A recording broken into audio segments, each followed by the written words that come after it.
about it. These days, there are Teslas everywhere, hybrid cars, electric cars, and you, as an English learner, need to know how to speak about this topic with confidence.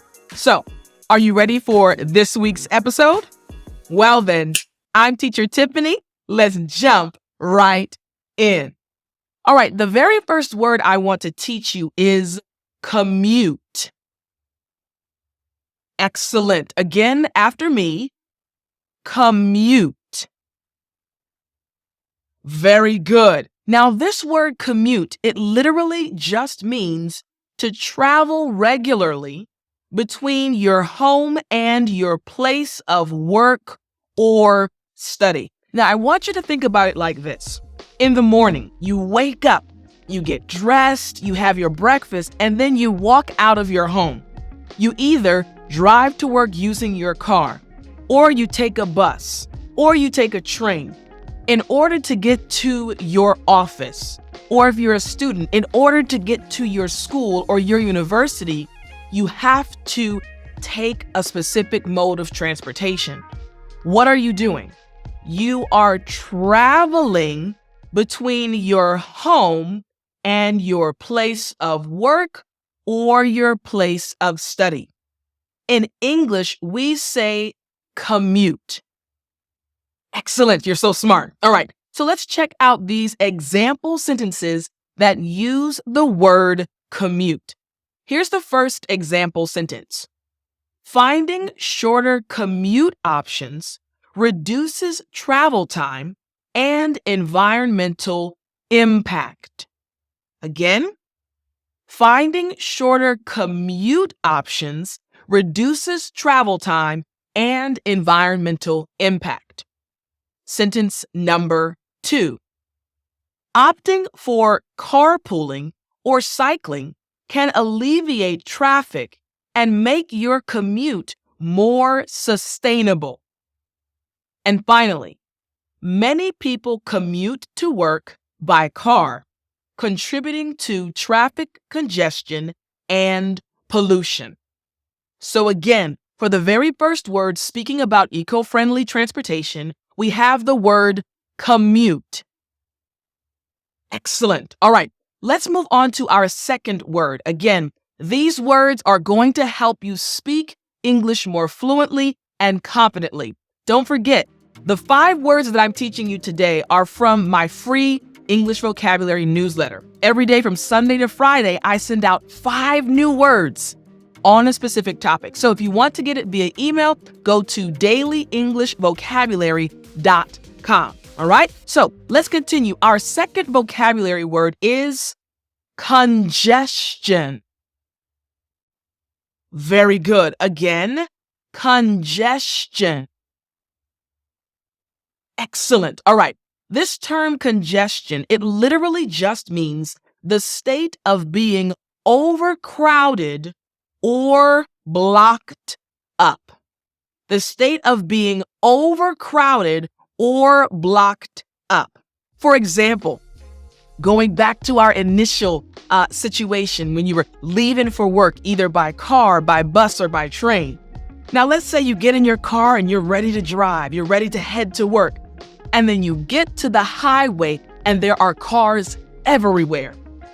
The highway is backed up. Cars are honking and beeping because they can't move anywhere. This is an example of congestion. Once again, the term congestion means the state of being overcrowded or blocked up. There are tons of cars on the highway. Whew, that's a lot of congestion. Overcrowding. Makes sense? Excellent. All right, let's check out the first example sentence. Here we go. Sustainable transportation solutions aim to reduce reliance on personal vehicles and decrease urban congestion. Decrease the number of cars, urban congestion. Sentence number 2. Finding ways to manage traffic congestion is crucial for improving air quality and commuting efficiency. You got it? Good job. All right. And the third example sentence using the word congestion is public transportation can help alleviate traffic congestion by reducing the number of cars on the road. You got it? Excellent. So once again, our second vocabulary word about eco-friendly transportation is congestion. Very good. The first word we had, commute. Excellent. All right. And again, the second word, congestion. Let's move now on to our third word, emissions. Good. Again, emissions. Very good. Excellent. All right. This term emissions, I want us to look at this definition closely. All right. Emissions just refers to gases or particles released into the atmosphere. Again, gases or particles released into the atmosphere. Now, I want you to think about that car we started with at the beginning, you use for your commute, right? The car that when you're driving, you get to the highway and you realize there's a lot of congestion. You're sitting in this car. Now, your car requires gas, right? You have to go to the gas station and put gas in the car, right? As you're driving, from the back of your car, gases are being released, fumes, right, from your exhaust pipe on your car. Well, these fumes are going into the atmosphere. Remember, we're talking about this word emissions, and it literally refers to these gases as well that are being emitted from your car. Why? Because the term is gases or particles released into the atmosphere. Make sense? Excellent. All right. Here's the first example sentence. Switching to eco-friendly transportation helps minimize overall transportation-related emissions. Talking about going to eco-friendly transportation. Earlier, I mentioned Tesla and hybrid cars and also electric cars. They don't emit as much as gas cars, right? Here we go. The next example sentence. Public transportation options with lower emissions contribute to cleaner air and improved public health. And finally, sentence number 3. Electric vehicles produce zero tailpipe emissions, reducing air pollution and greenhouse gas emissions. You got it? Excellent. So once again, our third vocabulary word about eco-friendly transportation is emissions. Excellent. The first word again, commute. Very good. Second word, congestion. Great job. And third word again, emissions. Excellent. All right. Our fourth word again about eco-friendly transportation is intermodal. Good. Again, intermodal. Excellent. Now, this word intermodal, it literally just means relating to the use of two or more different modes of transportation for a single journey. Using two or more different modes of transportation for a single journey. Let's go back to our situation. We're in our car for our commute to get to work, right? The highway is congested. We see all of the congestion, right? Because we are driving a gas car, yes, the emissions might be an issue because out of our exhaust pipe, we see all these fumes coming out. And now we have intermodal. I'm driving my car in the highway, and I decide instead of going all the way to work, instead of making my commute only using my car, I'm going to stop about 5 miles from my office, park my car, and take my bicycle out. And I'm going to ride my bike for the 5 miles to work. The remaining 5 miles, I want to get some exercise.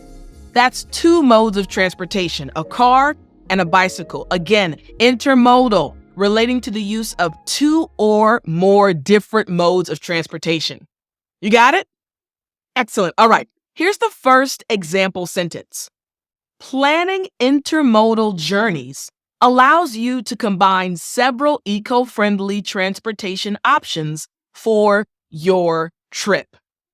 Next, intermodal transportation systems facilitate seamless travel between different modes, encouraging their use. And finally, combining walking, cycling, and public transportation for your commute creates an intermodal journey with reduced environmental impact. You got it? Excellent. All right, number 4, once again, intermodal. Great job. Number 1, what's the word again? Oh, you got it. Commute. Excellent. Number 2, congestion. Good. Number 3, emissions. Excellent. Number 4, again, intermodal. Excellent. All right. And number 5, our 5th vocabulary word about this topic, eco-friendly transportation. After me, carpool. Good. Again, carpool. Great job. Now, this term carpool, it literally just means to share a ride with other people who are traveling to the same destination. Once again, it means to share a ride with other people who are traveling to the same destination. Let's go back to our story. Again, we're making our commute to work in our car. We see there's congestion on the highway. Man, there's a lot of congestion. Okay? Even though there's congestion, we also think about the emissions issue because we have so many fumes coming out of our exhaust pipe as we're driving. So we park our car, we get the bicycle out of the trunk. Why? Because now we want to use intermodal transportation, right? Car and my bicycle, 2 modes of transportation. And as we're riding our bicycle the last 5 miles to work, all of a sudden, our tire gets a flat. The bicycle won't move anymore, but we have to get to work because we have a meeting, and then we remember the carpool. And we see our friend about to drive past us because he is also on his way to work. And 2 of our other coworkers are in the car. We say, hey, stop. Can I join the carpool? I know you guys are headed to work and I got a flat tire.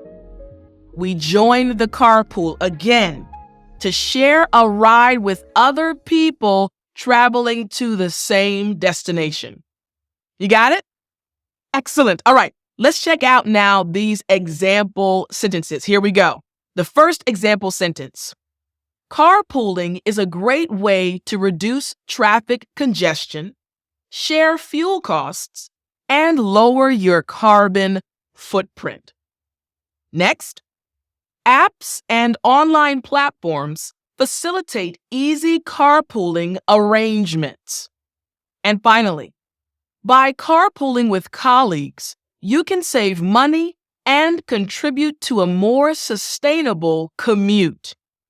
You got it? Excellent. So again, number 5, we have carpool. Now it's time for us to listen to and read a paragraph that includes each of the words you just learned. Now, I want you to listen closely because this is going to help you understand how to use these words in real life. Here's the paragraph. Our daily commute choices have a bigger impact than meets the eye. Cars chugging through rush hour contribute to choking emissions and nightmarish congestion, leaving a carbon footprint we can't ignore. Thankfully, the road doesn't have to end here. Exploring eco-friendly options like carpooling with colleagues or hopping on public transport can significantly reduce individual and collective emissions. Imagine transforming your commute into an intermodal adventure. combining a brisk walk and a bike ride with a clean energy bus ride. Not only will you be doing your part for the planet, but you might even find your commute becoming a more enjoyable and stress-free experience. So, choose green, choose smart, and let's pave the way for a clear, healthier future, one ride at a time. I hope you truly enjoyed this episode. Don't forget, if you want to receive from me each and every day, Sunday to Friday, 5 new vocabulary words related to a different topic each day, go to dailyenglishvocabulary.com, sign up for the free email newsletter, and I'll be in your inbox each and every day. Until next time, always remember to speak English.